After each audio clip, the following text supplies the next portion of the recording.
ಪ್ರಯಾಗರಾಜನ ತ್ರಿವೇಣಿ ಸಂಗಮದಲ್ಲಿ ಸ್ನಾನ ಮಾಡುವಾಗ ಪಕ್ಕದಲ್ಲಿರುವವನ ಜಾತಿ ಯಾವುದು, ಆತನ ಪಂಗಡ ಯಾವುದು ಅಂತ ನಾವು ನೋಡೋದಿಲ್ಲ.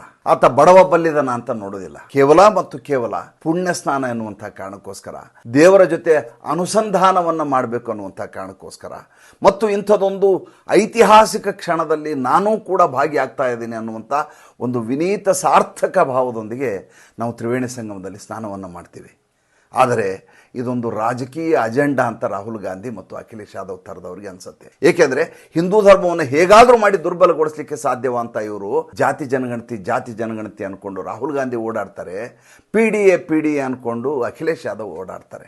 ಮೊನ್ನೆ ಯೋಗಿ ಆದಿತ್ಯನಾಥ್ ತನ್ನ ಸಹೋದ್ಯೋಗಿಗಳ ಜೊತೆ ತ್ರಿವೇಣಿ ಸಂಗಮದಲ್ಲಿ ಸ್ನಾನ ಮಾಡಿದಾಗ ಅಖಿಲೇಶ್ ಯಾದವ್ಗೆ ತಡ್ಕೊಳ್ಳಿಕ್ಕಾಗಲಿಲ್ಲ. ಏನಿದು ರಾಜಕೀಯದ ಕಾರ್ಯಕ್ರಮವನ್ನು ಧಾರ್ಮಿಕ ಜಾಗದಲ್ಲಿ ಮಾಡ್ತೀರಿ ಅಂತ. ಅಲ್ಲಿ ಅವರ ಅಪ್ಪನ ಮೂರ್ತಿ ಇಟ್ಟಿದ್ದಾರೆ, ಅದ್ರ ಬಗ್ಗೆ ಯಾಕೆ ಮಾತಾಡೋದಿಲ್ಲ?